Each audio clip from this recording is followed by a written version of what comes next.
Welcome back to another edition of the Uncorked Mailbag. I am Taylor Korn, and we have a very wide variety of topics that we're going to cover today, which means that we should be in for a good one.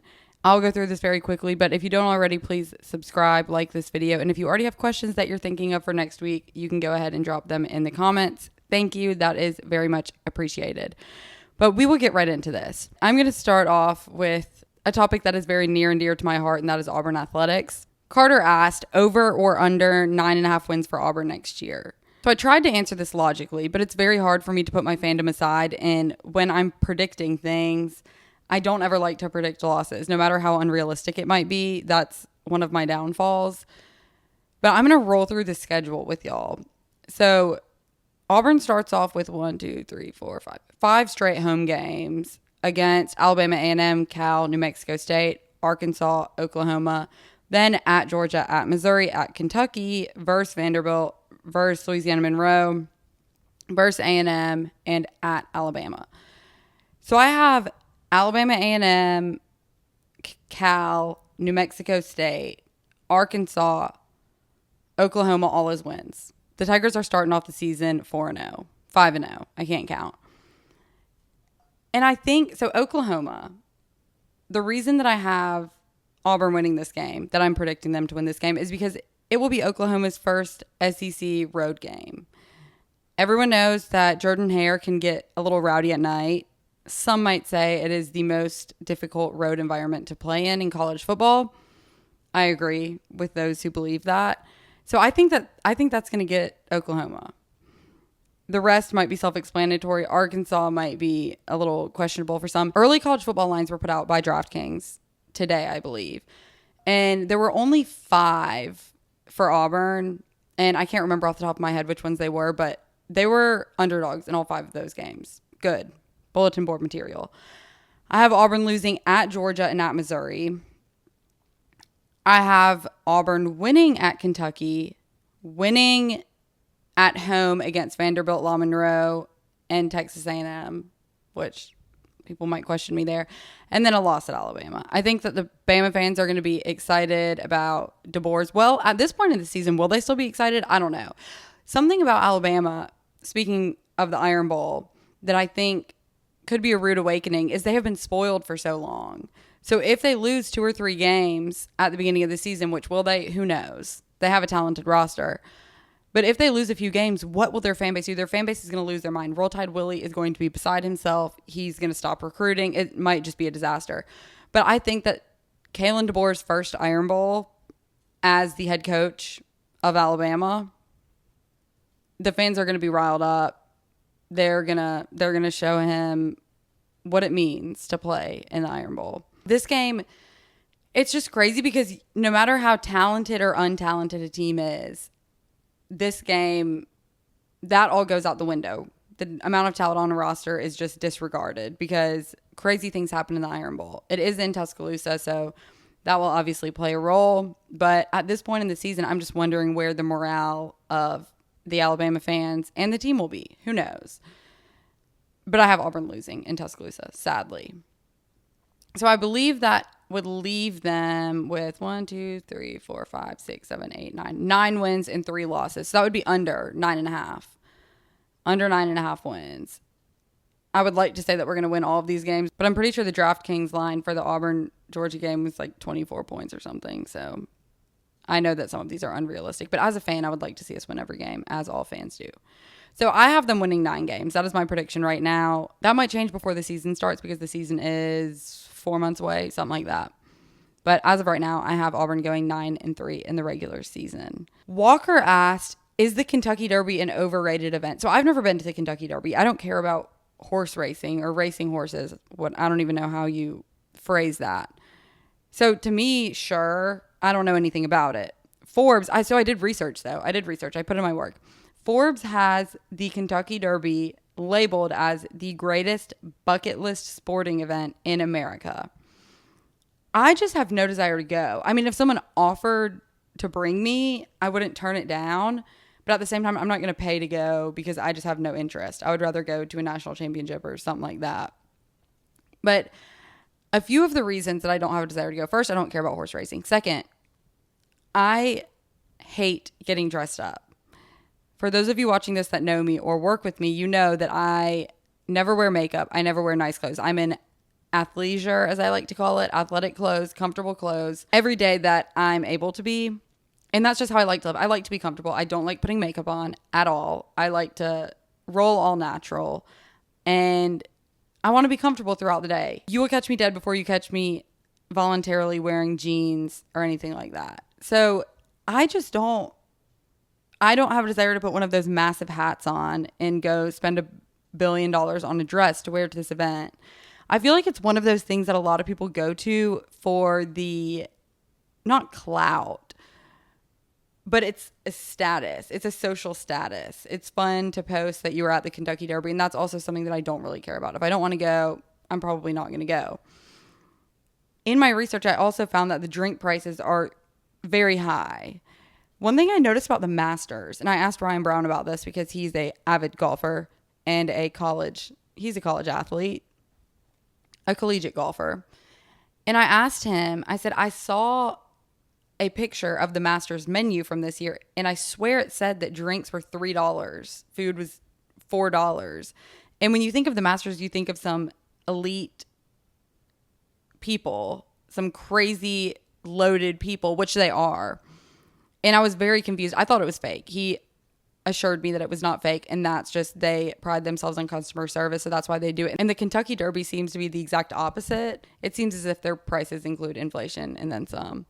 So I don't know. I don't care to spend a ton of money to force myself to put on a nice outfit and makeup and then sweat all day and then spend a fortune on tickets and drinks and all of that.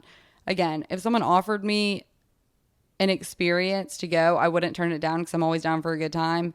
But I won't be going out of my way to make it to a Kentucky Derby ever unless a crazy opportunity presents itself. So overrated, I don't know, Walker, because I've never been and I know nothing about it really.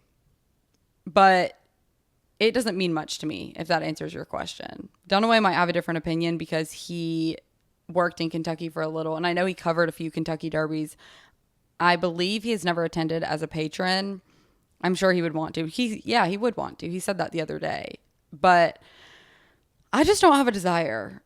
And if there are any avid Kentucky Derby fans out there, don't come at me. I don't really care about it. Next, Nathan asked, with today's NIL, do you think the players should be awarded an extra year of eligibility if they stay at the same school the entire time?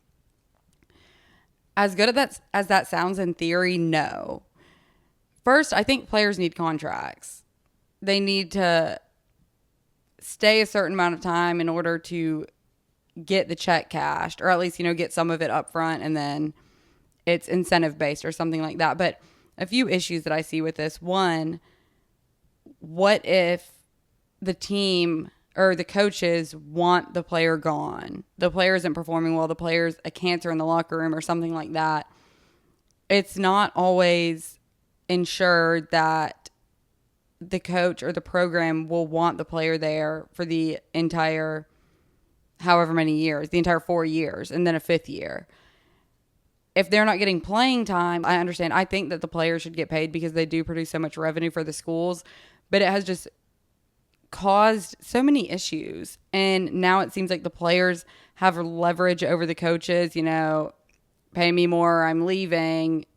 If the coach gets on a player in a game, do they feel like they have to hold back on disciplining, especially players that are important to the team, because they don't want them to enter the transfer portal. And I feel like now everyone has 9 years of eligibility, it seems like, with the COVID year and all that. So in theory, it seems like a good idea, maybe a solution for players entering the portal.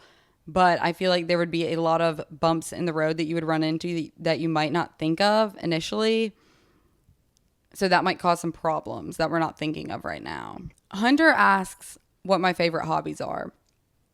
And I actually appreciate you asking this because I'm in the market for hobbies. I've been looking for hobbies for, I think, 2 or 4 years now. What do I do outside of work? I hang out with my friends. I love to hang out with my friends and family. And I like to go to the beach, lake, anywhere where it's hot and sunny and where I can get a tan. I sometimes like to cook. I like cooking. I don't necessarily like cleaning up, but who does? And I don't want to cook every day. It is kind of therapeutic. I actually bought paint the other day. I'm not an artist. I have no artistic abilities at all whatsoever. But my thing is, I look at screens all day at work. I look at an iPad all day. I watch a TV all day. And I'm trying to find hobbies that don't entail any sort of electronic device. I need to exercise. That needs to be my hobby. I like playing pickleball, but that's not always something that you can do. But I'm in the market for a hobby. So if anyone has any recommendations, please let me know. Only hobbies that don't entail looking at screens, computers, any sort of device, because I think that my eyeballs are going to fall out at some point. But I guess just hanging out with my friends. I don't really have a hobby. I used to play sport in high school. My life was playing sports. But I mean, I work a lot. And when I'm not working, I hang out with my friends or family and sleep. I sleep a lot as well. So I guess sleeping is a hobby. That sounds kind of sad. But I'm looking for hobbies. And I bought watercolor paint. So if I end up getting weirdly good at that, I'll let y'all know. I haven't even opened it. I bought it a month and a half ago and I haven't even opened the stuff. It's sitting on the floor of my room because I get home and I'm tired or I want to hang out with my roommate. So I don't have a favorite. I guess my favorite's just hanging out with the people that I love. But I'm in the market. So please give me a recommendation of a hobby. Please. I would be forever grateful. Michael asks what my favorite place to vacation this summer is. Anywhere hot, anywhere warm, any beach. I go to the lake very frequently with my family. I just like to get a good tan in the summer. And that is one of the things that I miss about college is the summer. You can go to the pool all day, every day if you want to, if you're not working. So that is something that I miss. But anywhere warm. I have been on some pretty awesome vacations that I've talked about in the past few episodes. And I'm actually going to Europe this summer, which all will be vlogged on the Uncorked YouTube channel right here. So make sure that you're subscribed. But I don't have one destination. I guess it depends on who I'm with. My favorite vacations are when I get to be with all my friends that now live across the country. I will cry if I start talking about it. But anywhere warm. Now, this is kind of a combination question between Jeffrey and Jordan. So Jeffrey asked what my ultimate goal in sports broadcasting is, and Jordan asked what would you be doing if not working in sports, and what made me want to get into sports media. So I'm going to answer all of those together. So how did I get into sports media? What made me want to? I could not sit behind a desk and just stare at a computer screen all day, which in a sense, I do look at a screen all day, but it's very interactive. I'm talking with the guys on the show. And for those of you that might not know what I do for work, I work for a media company, and the next round is a sports-based show that is live from 9 a.m. to 12 p.m. Monday through Friday. Lance Taylor, Ryan Brown, Jim Dunaway are the hosts of the show. Rockstar is the producer. It is incredibly entertaining. You should watch it. But I do the social media for the show. And then a lot of just odd jobs on the side. But I have always loved sports. I knew that I never wanted to be a sideline, put together analyst type person, which is why I felt like working for this show was so perfect for me because they have a good time. They are laid back. They have a lot of fun while being very informational because they know everything.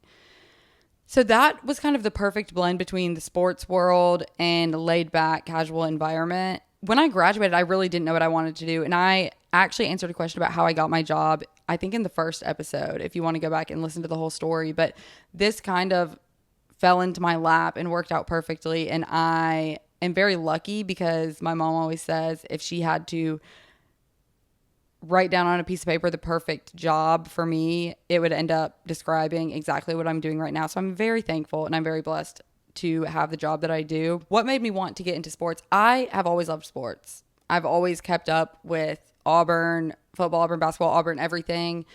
I am down bad when Auburn loses. It's just something that I've always cared a lot about. I think it's because I played sports growing up. I've always been very close with my dad, who pays a lot of attention to sports. So that definitely plays a role into it. But I didn't know exactly what I wanted to do. Like, I wouldn't have told you my senior year of college that this job that I'm doing right now was my dream job because I didn't know it existed.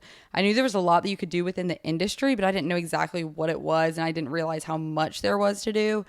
So this is honestly, it was the perfect storm. What would I be doing if not working in sports? I don't know. I can't think of one thing. I tried to take some sort of career test before I started filming this, and I took the 20-minute test and then got to the end of it, and it was trying to make me pay $7.99 for my results, which I don't care that much. But I took one in college for one of my classes, and I'm pretty sure it said funeral director or bartender, which are very, very different things. I don't think that I would want to be either of those. I don't know what I would do. I would go crazy because I would just want to be keeping up with all of the sports happenings, the sports current events. So I don't know. I never want to leave the sports industry unless there's something out there that I don't know about. That might be my plan B, but for now, I'm here forever, and I have no interest in really doing anything else. And then my ultimate goal in sports broadcasting, that's what Jeffrey asked. So my goal, I've never wanted to be, on the sidelines, put together with a microphone in front of my face, giving analysis, serious analysis. I enjoy going on the show with the guys on the next round because they have fun, and it's not that I'm having to report some sort of statistics or analytics or anything like that. So I've never wanted to do anything like that. I leave that to them because they are so informed and intelligent. So I guess my goal with the role that I'm in right now is to obviously grow the show, grow the next round. I think that every time that I tell someone new about the show that is not aware, I feel like I'm blessing them because they will be entertained, informed, and probably laugh a little while watching. So I want to grow that show, of course. That is my number one priority and goal. Introduce more people to the show, and bring entertainment to everyone that is seeking entertainment, because I feel like right now everyone takes life so seriously. And that's what my job reminds me every day is, yeah, there are things that need to be done. You have to do your job and you have responsibilities, but at the same time, it's not that serious. So I think bringing that sort of lighthearted entertainment to people through this, through Uncorked, and through the guys that I'm able to work with, they do a great job of it. So that is what I really want to do, is to make as many people aware of the next round as possible, because for those that don't watch, you are missing out. And piggybacking off a little bit of work talk, Damon asked what the hardest part of my job is. So like I said earlier, I do social media for the next round. And this is a tricky question because I love my job so much. So I don't want the hard parts of it to sound like I'm complaining, because I fully understand how lucky I am and how many opportunities I've been given. But Dunaway and I actually talked about this when we were in Phoenix covering the Final Four. What's posted on the internet is always the glamorous, fun, awesome experiences that come along with it. But there is so much work that goes on behind the scenes. I think, which isn't necessarily the hardest part, because I do behind the scenes. That's what my job is behind the scenes. And I love that. I enjoy that. I think the most stressful part of my job for me is when there's unexpected breaking news. Sometimes we'll get a little hint that something might be coming. So when I'm able to be prepared, obviously that takes a lot of the stress and franticness. I don't know if that's a word, but that level of stress out of the equation if I'm able to be prepared. But with breaking news, you obviously want to be quick to the punch, because that's how, people are going to be looking for information on whatever topic is breaking. And that's a great way to meet new people, is providing information on things that people are searching for. So that is always hard and a little bit stressful, just because when it's that big of a story, obviously everyone's going to be covering it. So finding a way to stand out in your coverage or the way that you're presenting a post on social media, something that this is a personal problem. This isn't an issue with my job, but taking a break. It's not like I can leave work at work, really, because there's a story developing or news breaking 24/7. It's not a 9 to 5. When you leave at 9, no news is going to break. No one's going to enter the transfer portal. No coach is going to get fired. No coach is going to get hired. Nothing like that. So being on your toes 24/7, and I put a lot of pressure on myself in that area, just because I want our platforms to be on top of it, and I want us to have the information at the fingertips of our followers, our viewers, our listeners. So that is one of the hard things, because it's not like you leave the office at whatever time and your work day's over. Your work day really never ends. But at the same time, it is all stuff that I'm already paying attention to and that I'm interested in personally. So it is stuff that I would be keeping an eye out for. Covering a rival is something that I have really had to get used to. And I will give you one example. In Spokane, for the first round of the NCAA tournament, we had UAB, we had Auburn, we had Alabama. We had 3 local-ish teams in Spokane playing their first round games, which will probably never happen again. So it was a blessing for us. But Auburn, Yale, all Alabama fans are having to hold back from screaming Yale through their phone and typing Yale everywhere, because every time an Auburn fan opens their mouth, that's all they say. Auburn lost to Yale. The next game is Alabama. So it's it's having to remove yourself from the fandom at work. Obviously, I get to cover Auburn events through work, which is a massive perk of my job. But at the same time, I get so beat up about Auburn losses. So the hardest thing for me has been having to separate my fandom from my work, because I have to go into the locker room. I have to talk to all the heartbroken Auburn players. I'm heartbroken myself because I'm a fan, an unhealthy fan, because of how much I care. And then you have to turn around and you have to cover the next game like nothing happened. And this sounds dramatic, like someone has passed away, but that is how I think of Auburn athletics, which is an issue. But that is difficult. And when positive things are happening to a rival program for Alabama, for me, because I am such a big Auburn fan, that's something that I got over a while ago just because it's part of it. But that was probably the hardest thing, was having to cover not just, it's so fun when you get to cover your school, but you have to put the same amount of time and effort and energy and passion into any other school that you're responsible for covering, which I've gotten under control. But that was something that at first I was like, I have such a deep hatred for this school. How can I ever type out a tweet that says something positive? But it's part of it. And I don't go to work to be a fan. I go to work to do my job. So sometimes it sucks, but it's a pill that you have to swallow. And it's something that I have gotten better at. And getting to know, I will say this, getting to know people on staff within that program, getting the opportunity to talk to some of the players and stuff like that makes it a lot easier, because you realize it's not just a jersey. It's not just a school. It's not just a team. They're people. So when you like people and have good relationships with the people associated with the team, it does make it easier. So I will say that. But that is probably one of the hardest, if not the hardest things that I've experienced personally. And then ending things on a little bit of a lighter note. I cannot remember who asked this. I'm sorry. But my top 3 beer choices and top 3 mixed drink choices. So my drinks of choice. Beer, a Michelob Ultra is what I will reach for first. Dr. Robot. I don't know who makes it, but it's a sour. I love any sours. And Dr. Robot specifically. Bud Light Platinum sometimes. My friends hate when I drink those because it can lead to a little bit of craziness sometimes. But that's kind of a guilty pleasure, once in a blue moon type thing. But any sours or an Ultra. And then for mixed drinks, and I obviously love wine. If I'm just sitting on the couch with my roommates at home at night, I'm drinking wine. Mixed drinks are a little bit tricky for me because I don't love liquor. Like if I'm going to a bar, I typically don't get a liquor drink. I don't love to drink liquor all the time. I don't love to take shots. They make me feel ill. So typically I'm drinking beer or wine. But if I am drinking liquor, I love a Moscow Mule, especially one that has fruit in it. There's a place in Birmingham, I can't remember what it's called, but it's a hotel with a rooftop bar, and they have a strawberry Moscow Mule that is so tasty that I love.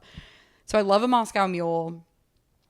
I love an espresso martini, which these are all kind of special occasion type drinks, or not special occasion, but you're not going to drink these all the time. I love an espresso martini. And who has the best espresso martini? A chocolate martini. There's a restaurant in Waverly.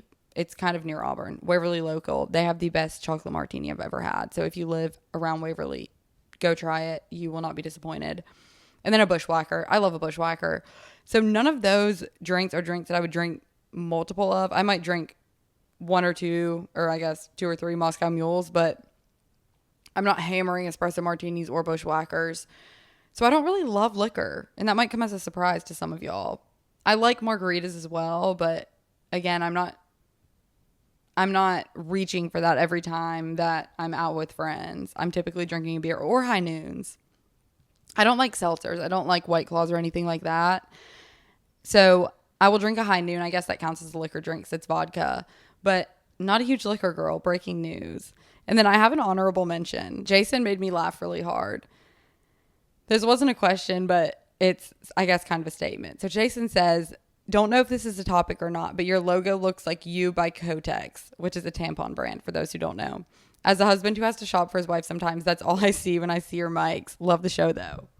So here's a good straight up view of the microphones. And I looked it up afterwards, after I read this, because I honestly could not envision what he was talking about, and it kind of does look similar. So props to you for being that observant. Thank you for making me laugh. I got a good kick out of that.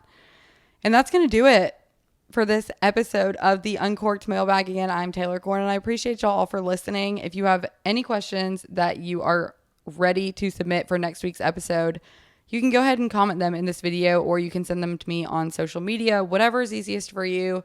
And I would greatly appreciate if you subscribe to this YouTube channel, like this video, and tell your friends about it. But I will see y'all next week.